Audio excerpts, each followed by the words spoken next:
जय भीम नम बुद्धाय. हा सचिन साठे काय म्हणतो बघा. मातंग समाजाला माझ्या नेत्यांना विनंती आहे की आम्हाला तुम्ही बाबासाहेब सांगा पण महार सांगू नका. म्हणजे आम्हाला बाबासाहेब चालतील पण महार अजिबात चालणार नाही. खाली आमच्या अण्णाभाऊ साठेंना परवा पुण्यामध्ये या देशाचे गृहमंत्री आले होते माननीय अमित भाई. काय म्हणले ते माहिती आहे का तुम्हाला? ते म्हणले की 1.5 दिवसाच्या शिक्षणाच्या जोरावर एवढं मोठं साहित्य लिहिणारे बघितला भारतातले अण्णाभाऊसाठी एकमेव उदाहरण. नेत्यांना सांगतो तो आणि अशा की आम्हाला महार सांगू नका, आम्हाला बाबासाहेब सांगा. आम्हाला महार चालत नाही. तर माझं एकच म्हणणं आहे सचिन साठेला, महारानं तुला घर बांधून दिलं, महाराणाच्या मुलं तू खाऊन राहिला 2 टायमाचा, नाही तर भिकले लागला असता. हे लक्षात ठेवा. कोळू आहे पण सत्य आहे. ह्या महाराच्या मुलं सुरक्षित आहात तुम्ही. त्याचं कुत्र्याने जाहीर नसतं केलं. आणि तो काय म्हटलं, अमित शहा आला होता पुण्यामध्ये आणि सांगितलं की 1.5 दिवस जाणारे अण्णाभाऊ साठे हे ह्या जगातून लोकसाहित्य लिहिणारे एकमेव साहित्यिक आहे. अण्णाभाऊ साठे 1.5 दिवस शाळेत गेले असन, पण 1.5 दिवसात त्यांना एज्युकेशन आलं नाही. गैबान्यांनो लक्षात ठेवा. त्यांनी मुंबईच्या ठिकाणी एज्युकेशन घेतलं कॉम्रेड मोरे साहेबांच्या जवळ. हे कोण सांगणार? अबे ते गृहमंत्री अनफळ आहे आणि तुम्ही अनफळ आहात. त्यासाठी शिकावं लागतं. 1.5 दिवसात माणसाला अबकडे येत नसते. कळलं काय? हे कोण सांगणार का? आणि तो शिकवणारा महारही होता. तोच महार होता कॉम्रेड मोरे. ते दिसत नाही. अरे महाराची लय पुण्य आहे तुमच्यावर. फेडू म्हटलं तुम्ही गाभण होऊन जाल. कळलं काय? फेडू तुम्ही गाभण होऊन जाल. स्वतःचे तुम्ही रक्ताचे पुरावे व्हायले ना आमच्यासाठी, तरी फेडू शकणार नाही. कळलं काय? आणि बाबासाहेब आंबेडकर सांगा. बाबासाहेब आंबेडकर एक प्रकारचे महाराज आहे. कळलं? मग आमच्या बापाच्या मुलं खाऊन राहिले 2 टायमाचं आणि आमच्यावर भुकून राहिले काय? हा व्हिडिओ जास्तीत जास्त व्हायरल झाला पाहिजे. सचिन साठेला माझं एकच म्हणणं आहे, तू कोणाच्या मुळे उडून राहिला भाऊ माहिती आहे का? त्या आरक्षेच्या मुळं, त्या देवेंद्र फडणवीसच्या. अरे त्याच्यामुळं उडू नकोस. तुला घर राहायला नव्हतं तर महाराणी बांधून दिलं. 2 टायमाची सोय नव्हती तर महारानं तुझी सोय करून दिली. विसरले का? म्हणत का भाऊ की जुने गोष्टी विसरायच्या असते, पण हे आजकालचे गावंढळ लोक विसरले. म्हणजे तुम्ही टेस्ट परफॉर्मन्स घेता, आंदोलन करून राहिले वर्गीकरण करण्यासाठी आणि आम्हाला शिवीगाळ करून राहिले. म्हणजे तुम्ही आम्हाला नीचे दाखवण्याचा प्रयत्न करून राहिले. अरे किती नीचे दाखवण्याचा प्रयत्न करत असाल तर तुम्ही झगडे लावून राहिले, हे लक्षात ठेवा. हा सचिन साठे मेन आहे किळा. मातंग समाजातील बनावट आहे. हा बनावट आहे. हा खरा मातंग नाही आहे. मी सांगतो तुम्हाला, सगळा मातंग समाजाला काय करू राहिला, हा भयभीत करण्याचं काम करू राहिला, बिघडवण्याचं काम करू राहिला, वाईट रस्त्यावर नेण्याचं काम करू राहिला हा सचिन साठे. तुम्हाला मी आताही सांगतो, तुम्ही याच्या मनानं ऐकू नका. तुम्ही याच्या मनानं ऐकाल तर आपल्यामध्ये दरार पैदा होणार. आणि असे हे स्वतःची पोळी भाजून घेऊन राहिलेले आहे लोक. काय करू राहिले? हे राजकारण खेळून राहिले. यांना काही घेणं देणं नाही आहे. यांना कशी आपली पोळी भाजता येईल, कसं काय करता येईल हे चालू आहे यांचं. मी तुम्हाला आताही सांगतो. हा आपल्या नेत्यांना म्हणतो की आम्हाला बाबासाहेब सांगा, महार सांगू नका.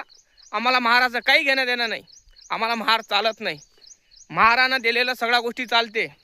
महारानं दिलेलं घर चालते. महारानं दिलेलं 2 टायमाचं जेवण चालते. महारानं दिलेलं संविधान चालते. महारानं दिलेलं आरक्षण चालते. महारानं दिलेल्या सुखसुविधा चालते. पण बाप चालत नाही. अशी आहे कंडिशन तुमची. आणि बाबासाहेब आंबेडकर ही महारच होते. कळलं काय? मग काय म्हणावे आम्ही तुम्हाला? अरे हलकट्यांनो, तुम्ही खोटं नाही सांगत. आता काय बोलू, शिवी लई बेकार होऊन राहिली. पण माझं एकच म्हणणं, माझा आंबेडकरी मातंग समाजाने दुखून घेऊ नये. कारण मी तुम्हाला बोलतच नाही. असे बांडगुळ नेते आहे. ह्या नेत्यांनी आपल्यामध्ये दरार पैदा केली. वाईट उलट बोलतात हे लोक. माझं एकच म्हणणं आहे, आंदोलन करू राहिले, मोर्चे काढून राहिले ना वर्गीकरणासाठी, काढा ना. पण एकामेकाला शिवीगाळ कशाला करता? एकामेकाला जातीविषयी कशाला बोलता? अशामुळं तुमच्यामुळं हरामखोरांना दरार पैदा होऊन राहिली. अशामुळं बेगुन्हा भीमसैनिक आहे, बेगुन्हा मातंग समाजातील लोक आहेत, त्यांच्यावर अत्याचार होऊन राहिलेले, मारहाणी होऊन राहिलेली आहे. हे कारणीभूत हे हरामखोर आहे. हा देशाचा व्हिडिओ व्हायरल झाला पाहिजे, जेणेकरून जनतेपर्यंत पोहोचला पाहिजे की हा सचिन साठे बघा काय करून राहिला. लोकांवर भयभीत करण्याचं काम आणि आंबेडकरी मातंग समाजाला भयभीत करण्याचं काम करून राहिला हा हरामखोर. कळलं का? हा व्हिडिओ जास्तीत जास्त व्हायरल झाला पाहिजे, जेणेकरून सत्य काय जगापर्यंत पोहोचलं पाहिजे. कारण याने मातंग समाजाच्या काळजामध्ये डोक्यामध्ये आग पेटवलेली आहे जाती व्यवस्थेची. यांना जाती जातीमध्ये आगा लावायची आहे, यांना मिटवायच्या नाही आहे, इजवायच्या नाही आहे, आगा लावायच्या आहे. आणि आगा लावण्याचं काम हे करून राहिलेले आहे. माझ्या सगळ्या आंबेडकरी भावांना आणि माझ्या आंबेडकरी मातंग भावांना माझं एकच म्हणणं आहे, अशा हरामखोर लोकांच्या मनाला ऐकून तुम्ही स्वतःमध्ये दरार पैदा करून घेऊ नका. जेणेकरून काय होणार की विष पैदा करून काय होणार, जातीवाद होणार, झगडे होणार. धाराशिवमध्ये एका कुटुंबाला मारहाण झाली. विचार करा तुम्ही का त्याने उपवर्गीकरणाचा विरोध केला म्हणून. मग चालू काय आपल्या महाराष्ट्रामध्ये अशा बोकड्यांच्यामुळं झगडे होऊन राहिले. हा सचिन साठे आग लावून राहिलेला माणूस आहे. हा कधी अण्णाभाऊ साठेचा वंशज होऊ शकत नाही. अरे महाराजांच्यामुळं खाऊन राहिला, महाराजांच्यामुळं प्रोटेक्शन आहे तुम्हाला. महाराजांनी प्रोटेक्शन दिलं नसतं ना तुम्हाला, खोटं नाही सांगत. आतापर्यंत किती आई बहिणीवर अत्याचार झाला ना, त्याला न्याय नसता मिळाला. पण हे महार होय की तुमच्या घरी येऊन तुम्हाला साथ दिली. आम्ही म्हटलं की तुम्हाला तुमच्या पाठीशी आम्ही आहे, आणि आताच आम्हाला बेमान होऊन राहिले आणि म्हणता महार चालत नाही, बाबासाहेब चालतो. अरे बाबासाहेब आंबेडकरी महाराज आहे ना, हे विसरता कामा नाही. ज्या बापाने द्यायला त्याला बेमान झाले बेमानांनो, आणि उलटसुलट बोलून राहिले. माझं मत एकच आहे माझ्या आंबेडकरी मातंग समाजाला, भावांनो एकीत राहा, संघटित राहा. बाबासाहेबांना सांगितलेलं रस्त्यावर चला, दुसरं काहीच करू नका. हे हरामखोर स्वतःची पोळी भाजून राहिलेले आहे. आपल्याला एकामेकाशी जातीमध्ये भांडणं करण्याचा प्रयत्न करून राहिलेले आहे. यांना असं वाटते की झगडे झाले पाहिजे, यांना असं वाटते की एकामेका भावाभावात झगडे झाले की बरं वाटते. कारण यांना स्वतःची पोळी भाजून घ्यायची आहे. यांना हे लोक हरामखोर आहे, दिसते तसे नाही आहे माझ्या भावांनो. हे राजकारण खेळून राहिले आहे. यांना काही घेणं देणं नाही आहे आरक्षणाबद्दल, काही घेणं देणं नाही आहे वर्गीकरणाबद्दल. कसं वातावरण पेटवायचं आणि कसं जातीमध्ये भांडवायचं, बस हेच चालू आहे आता.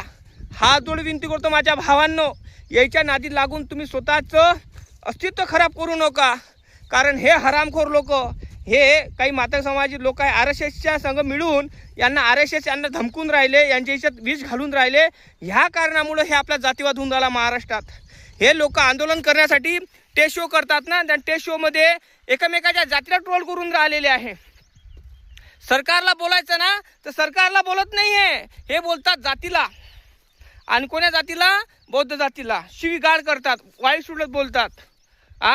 मलाही सांगा हे कितपत खरं आहे, हे चुकीचं आहे ना असं वक्तव्य करणं, हे सांगा मला तुम्ही. अरे भावांनो, हे लोक आपल्याच्यामध्ये विष घालण्याचं काम करू राहिले आणि आपण यांना खत पाणी देऊ नका. तुम्ही खत पाणी देत असाल तर आजची पिढी जी उद्या येणार आहे जन्माला, ते माफ कधीच करणार नाही तुम्हाला. तुम्हाला एकच म्हणणार, काय केलं तुम्ही आमच्यासाठी, जो होतं ते आम्हाला मिळालं नाही. आणि आता एक दिवस असा येईल की येणारी पिढी एकच म्हणणार की आम्हाला हे आरक्षणच खतम करायचं आहे. जेणेकरून येणं दरार पैदा झालेले आहे, जेणेकरून भावाभावामध्ये झगडे झालेले आहे, जेणेकरून आपला समाज वेगळा पडलेला आहे. त्या कारणामुळे मी तुम्हाला एकच सांगतो, येणारी पिढी हे आरक्षण खतम करण्यासाठी आंदोलन करणार. याले जिम्मेदार तुम्ही राहणार. समजलं का? तर हा व्हिडिओ जास्तीत जास्त शेअर झाला पाहिजे, लाईक आणि चॅनलला सबस्क्राईब झाला पाहिजे. जय भीम, जय शिवराय, जय जवान, जय किसान, जय संविधान, जय अण्णाभाऊ साठे.